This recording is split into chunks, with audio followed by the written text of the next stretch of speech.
Jóvenes. Salud. Salud. Salud. Qué gusto. Son les yeux. Cómo Vino es un podcast simple pero efectivo.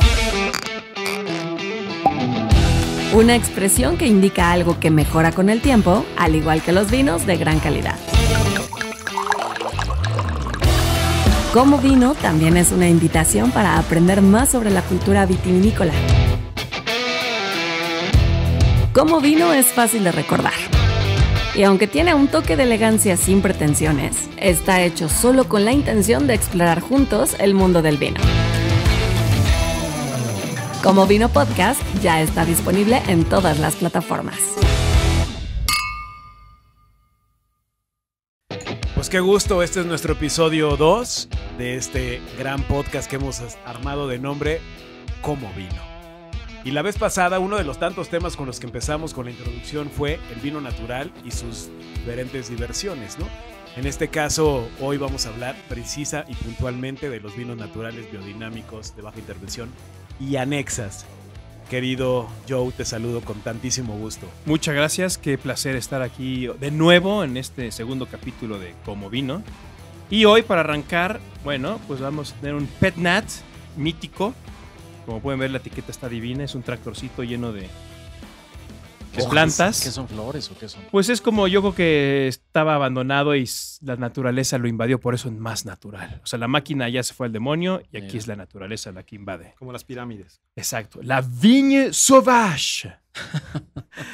Y aquí entonces yo te pregunto, ¿qué es Pet Nat? Pet Nat es un pétillant naturel. ¿Y? Es un espumoso natural. A eso se refiere que es un vino también pétillant, exacto, que es un baja intervención, no tiene sulfitos añadidos, es un vino orgánico y es un vino que, la verdad, el ser humano lo toca lo menos posible. En este caso, este vino es de una bodega que se llama Pierre et Antonin, Pedro y Antonio, que hacen, de hecho, este rosado y otro blanco, que próximamente serán en México. Pero no me quiero desviar. Hoy traes invitado, ¿no? No, y te fluye muy bien el francés con la copita, ¿eh? ¿Fue el nombre del vino, perdón? Vigne sauvage.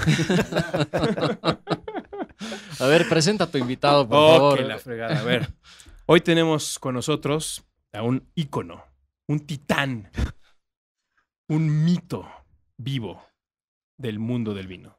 Eduardo Aguirre, director de exportación para Gerard Bertrand en Latinoamérica.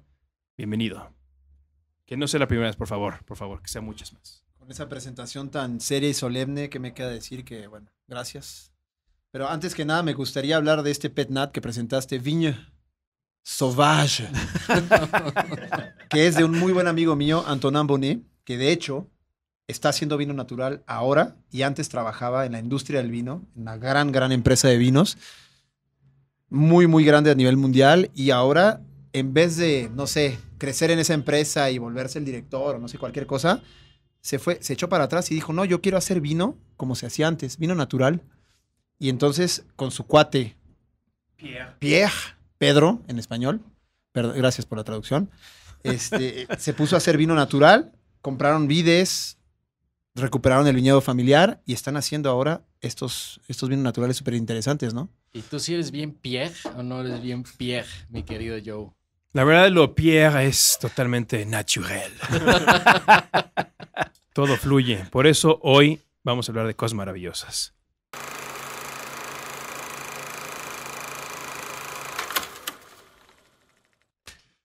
Y buen Lucius. ¿Por dónde empezamos? ¿Tú di? Tú mandas. Yo tengo muchas dudas del vino natural. A ver, sácalas. Y no sé si entrarle o no entrarle ahí, ¿no?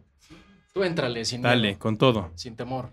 ¿Por qué con tanta tecnología, ¿no? Casas con mucho renombre, de repente hay como un resurgimiento del vino hipster o natural? Excelentísima pregunta. Justo o sea, y va como en la mano con lo que te iba a decir, porque tu amigo volvió como a la raíz, ¿no? Digamos, o al origen de, no sé si decir de la vid o del viñedo, ¿por qué regresar a eso, no? Claro, ¿no? Y aparte, como te digo, él trabaja en una empresa de vinos francesa muy famosa que exporta y vende millones de botellas y de repente se le ocurre, no sé, producir, ahora son que 50,000 botellas, pero de vino natural, puramente natural. ¿Por qué? No sé, es tal vez conciencia por la ecología, el medio ambiente, hacer algo diferente, crear una experiencia nueva. Porque claro, también la producción es menor. Claro, es mucho menor y aparte es mucho más compleja. Hay certificaciones, el vino es orgánico además, no solamente es natural, porque no existe certificación para vino natural hoy en día, pero para orgánico sí, entonces eso le agrega una complejidad. Y él se puso a hacer este vino así, o sea, como una idea propia, pues.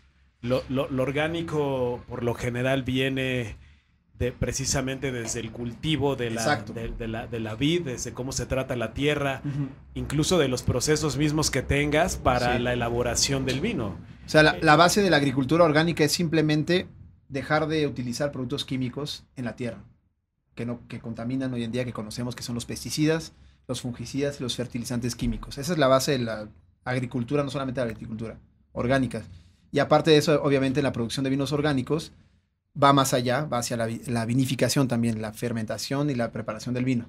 Porque claro, platicábamos también hace tiempo que además, sobre todo en países como Francia o sobre todo otros europeos, el vino se considera un alimento. Exactamente. Entonces, este proceso es parte de... Sí, para volverlo más sano, para que el vino regrese a sus raíces, que era un alimento, como dices, y dejar de agregarle tanto producto químico, que ya sea para corregirlo en una mala añada, hubo mal clima, hubo problemas en el viñedo, hubo alguna enfermedad, un hongo, corregir el vino también en vinificación, agregar o disminuir el azúcar, la acidez, todo esto se puede corregir con productos químicos, pero esas tendencias que no son nuevas, porque así es como se hacía el vino antes, están regresando ahora gracias a muchos mercados.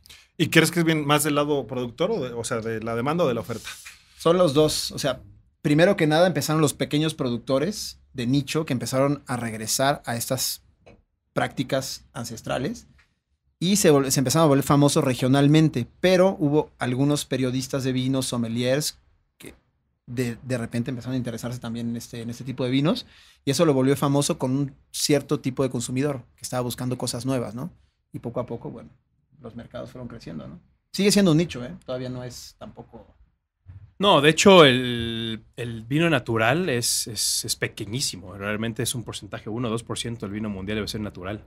¿Por qué? Porque no es fácil hacerlo, ¿no? Alguna vez le preguntaba a Gerard Bertrand, el comandante en jefe del sur de Francia y del mundo, que cómo le hacía para poder tener vinos de baja intervención que se puedan mandar por barco, porque de hecho, hablando con otros importadores que me decían, oye, ¿cómo le haces para traer vino natural o de baja intervención por barco? Pues se echa a perder en 2 días. Pero explica qué es el vino natural, ¿no? O sea, ¿por qué natural? ¿Y por qué es difícil transportarlo? ¿Y por qué es difícil exportarlo? El hecho, bueno, todas las plantas, la vid, produce sulfitos naturales. El sulfito lo que hace es, pues, evitar que haya enfermedades. Sin embargo, no alcanzan los naturales, los sulfitos naturales de la planta, para evitar que se contamine o se enferme la planta. Por lo cual, normalmente se le agregan sulfas. Entonces, este sulfito lo que hace es que la bacteria no se propague, lo cual evita que se eche a perder. Un vino como los que estamos tomando, que no tienen sulfitos añadidos, que son sulfitos naturales, ¿qué hace? Pues, bueno, fomentan, o no es que fomenten, más bien, la uva en su proceso natural de maduración, pues se va a oxidar. El sulfito de alguna forma defiende esa oxidación un poco. Y el hecho de que, que no tenga sulfitos, pues se va a empezar a oxidar más rápido de lo normal. Y es por eso que cuando probamos un vino natural, los primeros aromas que sentimos es un poco de la fruta ya oxidada. No significa que esté mal. Hay unos que lo hacen muy mal. Pero cuando los hacen bien, de verdad se siente una rica fruta, pues más como compotada, un poco más mermeladosa, si existe esa palabra. Y ese es el sentido de que un vino natural no tenga tanta intervención. No, justo, y que los petnat es donde los vamos a ver todavía mucho más, por el pequeño proceso que todavía tienen versus uno que no es un espumoso, vaya. Y es donde precisamente vamos a notar es lo que acabas de decir, ese aroma mucho más explosivo, incluso es mucho más salvaje el sabor mismo, ¿no? Como este que estamos hoy. La vigne sauvage. Es correcto. ¿Y qué hay de cierto que la cruda es peor con los naturales? Pues la verdad, es la primera vez que escucho eso. ¿Que es peor o que es mejor? ¿Qué es peor? A mí, o sea, con los sulfitos es peor, ¿no? Porque hay gente a la que le duele la cabeza, tiene problemas así por el sulfito. Pero sí te puedo confesar que el tío Jerry, Gerard Bertrand es el tío Jerry con mucho cariño. Los vinos que hace, bueno, ahora que probemos estos, si se pueden tomar en serio 4 o 5 botellas por persona, no les pasa nada. O sea, están tan bien hechos, la elaboración del vino, principalmente al no tener sulfito añadido. ¿Qué pasa con vinos chilenos? No quiero ser despectivo, pero los vinos chilenos en especial. Snobby. Pues la verdad es que ellos cosechan todo lo que hay en la viña. Entonces, al cosechar todo lo que hay en la viña, se van enfermedades, se van frutos verdes sin madurar, frutos ya maduros. Y pues, ¿qué es lo que hace que evite todo este enfermedadero? Es el sulfito. Entonces, al ponerles exceso de sulfitos, lo que ocasiona es esos dolores de cabeza, esos dolores de estómago y esa cruda mortal.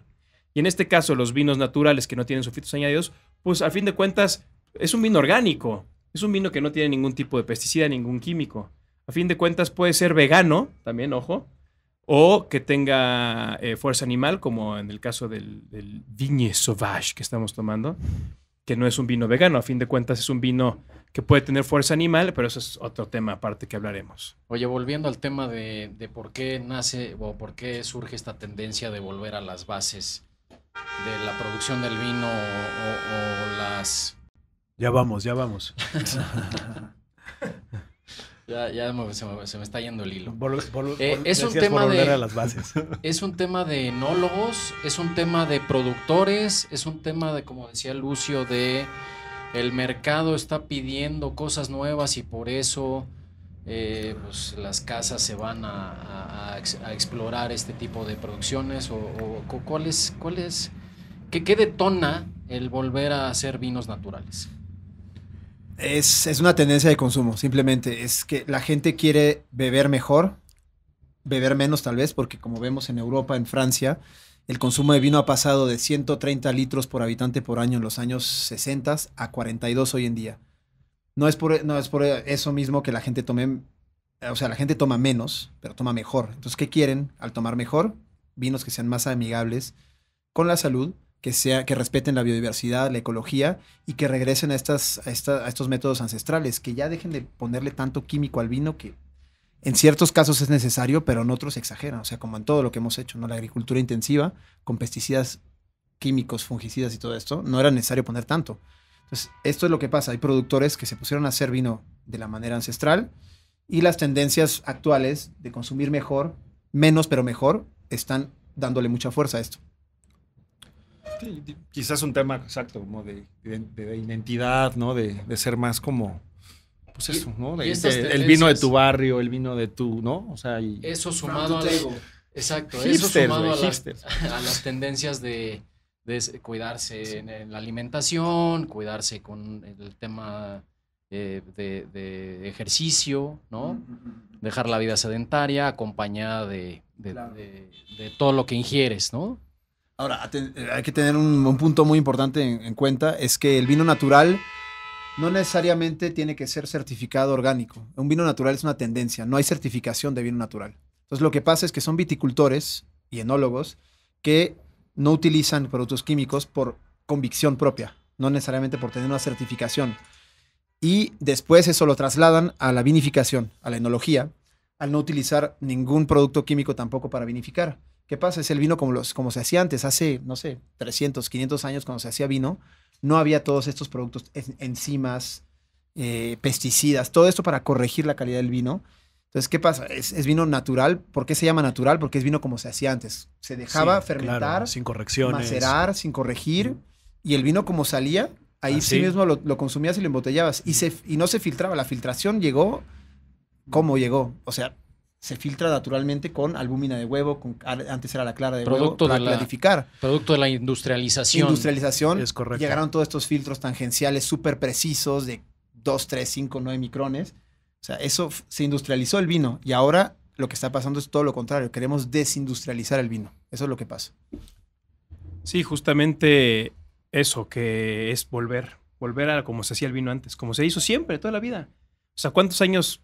¿Un siglo llevaremos con todo el tema de químicos y demás? Igual en la comida. O sea, si te pones a ver hacia atrás, cuando nosotros éramos chicos, o no, nosotros somos chicos ahora, cuando nuestros papás eran chicos, éramos ¿no? bebés. Que consumían pura mugre, o sea, las papitas y todo eso que consumías antes, pues la verdad el nivel de obesidad no era tan grave como hoy en día. ¿Por qué? Porque ya se industrializó todo. Y lo mismo pasa con el vino. Y lo que les comentaba de los vinos de Chile, pues que es una industria. O sea, imagínate, en Francia, España, Italia, que son los países con más restricciones por denominación de origen, te limitan, a ver, pues de tu hectárea puedes sacar 5 a 10 mil kilos, ¿no? En Chile hay cuates que sacan 40, 50, 60 mil kilos por hectárea. Porque como les dije, barren con todo y les vale cacahuate. Ellos quieren vender y por eso los precios son tan bajos y por eso tomas una botella o la hueles y ya te estás desmayando. Lucio, tú haces mezcal, ¿no? Sí. ¿Y tu mezcal es natural? 100% natural. 100% natural. Es chistoso porque llamamos vino natural al vino de la tendencia actual y lo que estamos probando hoy en día. Mientras que en otros sectores de destilados, alcoholes, cervezas, se llama artesanal. Pues es correcto. O sea, Claro. ¿por qué no lo llamamos vino artesanal? O ancestral. Para mí, ancestral. Para mí ese sería el término correcto. Y pasa lo mismo en los mezcales. Sí. Hay mezcales ancestrales y hay el famoso mezcal industrializado, Claro. ¿no? Entonces, sería artesanal Que, tu por mezcal. ejemplo, en el mezcal sí tenemos certificado orgánico, por ejemplo. Sí. Sí, que ahí sí... Pero tú lo quisiste obtener. Sí. Hay productores que Sí. de repente quieren producir un vino o un mezcal orgánico, pero que no necesariamente buscan obtener esa certificación. Pero en el vino se puede. Si En tú el vino se quisieras, puede, puedes sí. obtener- Sí, ok. claro. se puede. Pero la certificación es solamente por el producto, no por el proceso. Exacto. Exactamente. Entonces es bien diferente. Y en México yo al menos conozco un par de viñedos, Dominio y las Abejas, a quien les mando un gran abrazo, y Finca La Carrodilla, que tienen esa certificación expedida por incluso, digamos, una empresa americana que vino y certificó que precisamente el producto no es el proceso, y entonces sí es diferente. Porque precisamente volvemos a lo que decíamos ahorita, es la base de lo que estás comiendo. Exacto. Pero Ahí ¿qué te- pasa con las certificaciones? Se han vuelto un negocio también. Son empresas privadas que 100%. certifican los vinos, los alimentos, los cosméticos. Ecocert, por ejemplo, que es una empresa, se han vuelto corporaciones de certificación. Entonces, eso cuesta dinero y los... ¿Y hay trazabilidad del proceso o no tiene que ver? Sí, lo que ellos hacen es precisamente darte este documento, esta certificación de que la uva no tiene pesticidas, fue tratada de cierta forma, un poco más kosher incluso, me atrevo a decir. Claro, eso cuesta, pero yo creería que como productor lo podría recuperar, digamos, medianamente rápido. Al final, digamos que es como una medallita o otro premio para que lo coloques mejor en el mercado, ¿no? O sea, Sí, exacto. Claro, porque hablábamos también que hay mercados o nichos muy específicos, ¿no? Correcto. O sea, desde el vino convencional, que evidentemente por el cual crecimos y hemos estado todos, ahora esta tendencia del vino, que para mí lo dijimos en el capítulo 1, está mal dicho vino natural, porque pues todo el vino es todos natural. son naturales, Sí, todo. correcto. Es más bien Debería ser artesanal, más bien. o artesanal o ancestral, ¿no? Exacto, sería el buen término. Sin embargo, pues claro, entonces ahí está esa apuesta por quizá ganar un poco más, ¿no? Oigan, y un novato del no, que, no sé, tomas lo que sea, ¿no? Riojas o cosas típicas, si le quiere entrar un poco al vino artesanal, vamos a llamarlo como es. ¿Por dónde le entra?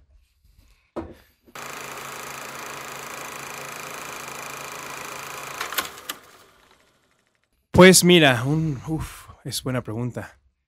Justamente creo que primero vamos a hacer un anuncio comercial. Tenemos aquí nuestro siguiente vino del día, también natural, de baja intervención o método ancestral. Sin sulfito añadido. Un montón de información, ¿no? Pero bueno, es un vino natural sin intervención, sin sulfito, y aparte tiene su loguito ahí vegano también. Pero bueno, esos son puros logos, y aparte, mira, como puedes ver lo que decíamos, no es comercial, porque hasta el mismo logo orgánico tiene una hojita, es verde. Claro, O sea, claro. todo eso para llamar al consumidor también, 100%, ¿no? 100%. Entonces probemos. Está esa ¿Cuál es el industria. nombre? Prima Nature. Ah, perdón, no, el francés está acá. ¿Cómo es? Prima Nature.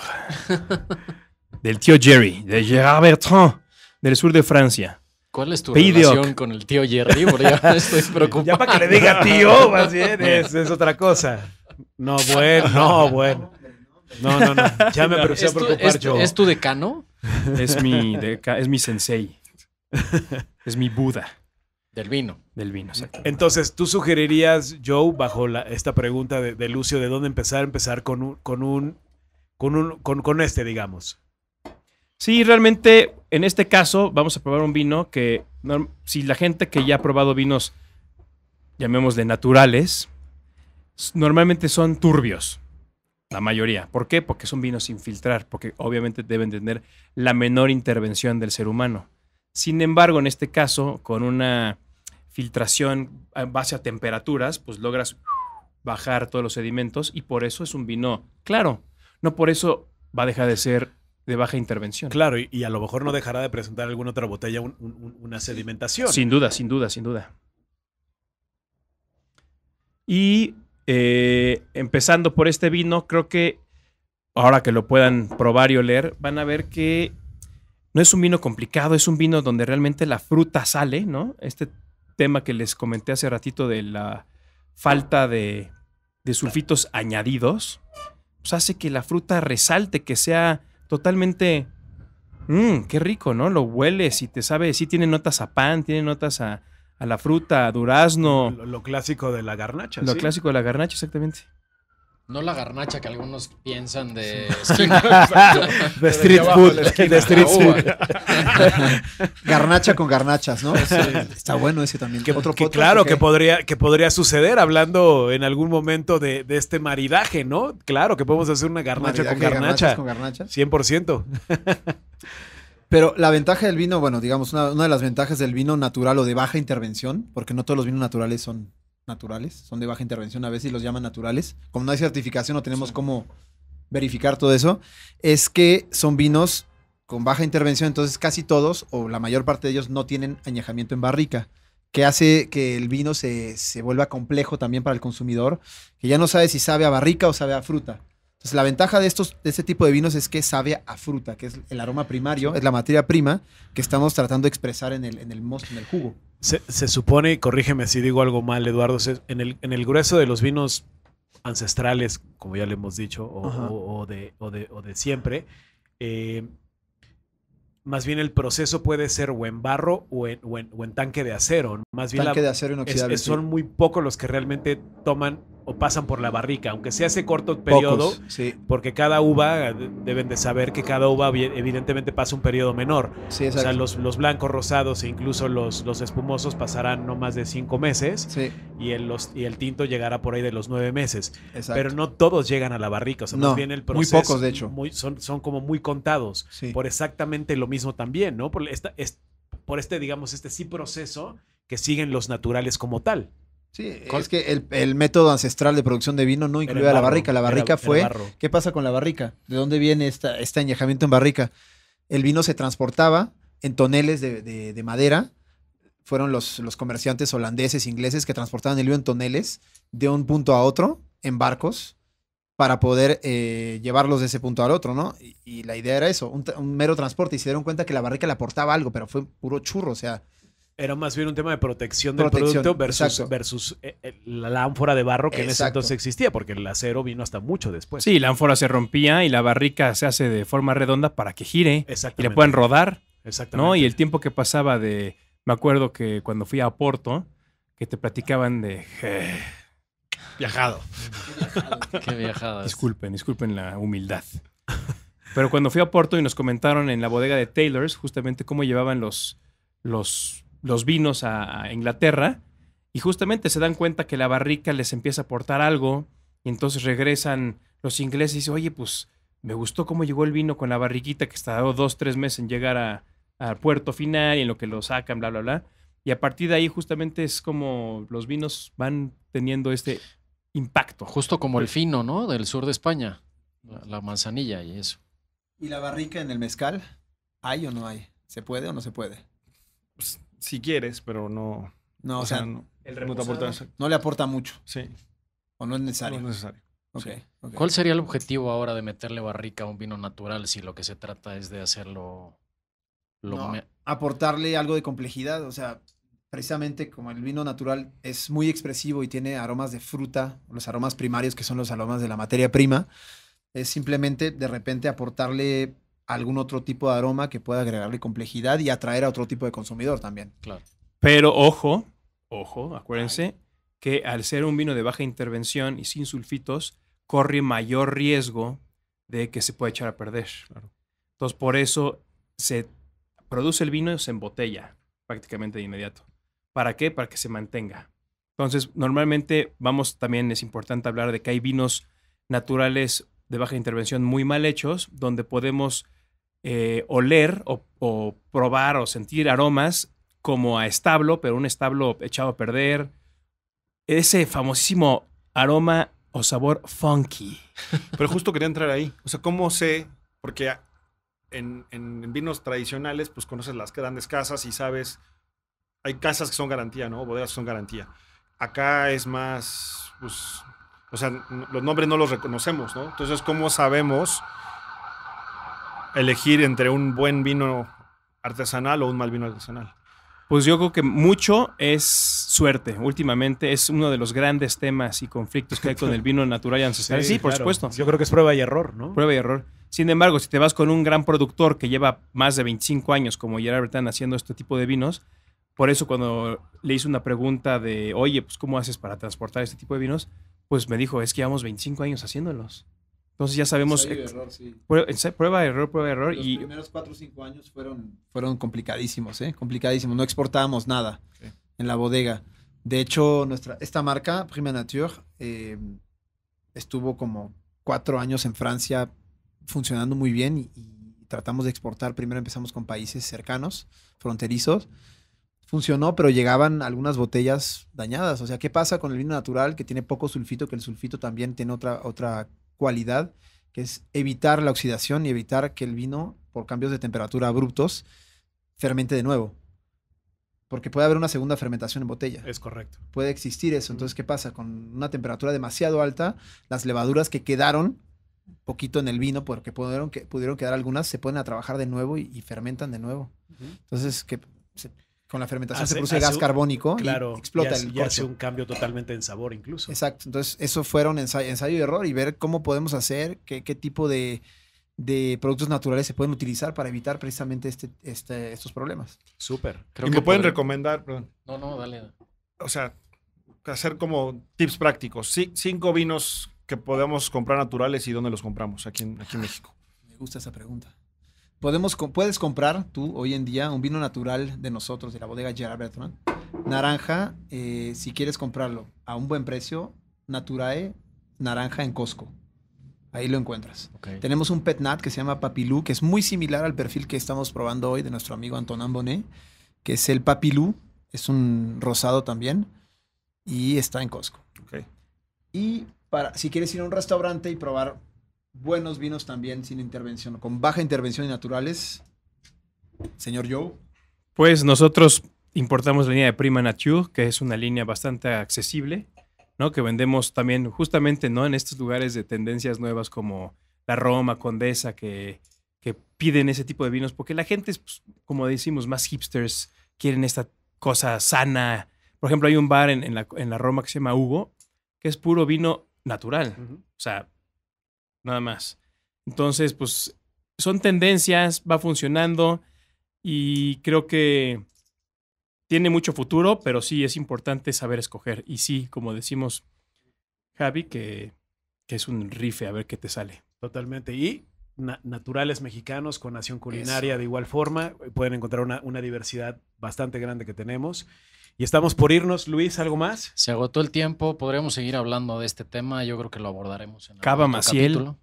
Con Cava Maciel, sí. Dominio de las abejas, Finca La Carrodilla. Hay varios proyectos mexicanos que están haciendo cosas muy, muy buenas, que en verdad no le piden nada al viejo mundo y que también son una opción para empezar. Gracias, Eduardo. Gracias a ustedes. Gracias. Salud. Salud otra vez. Salud, jóvenes. Y no se espanten, a fin de cuentas, lo divertido de todo esto es probar.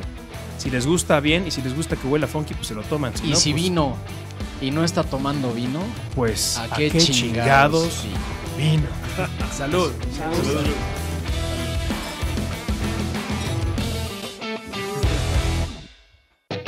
Cómo Vino es un podcast simple pero efectivo.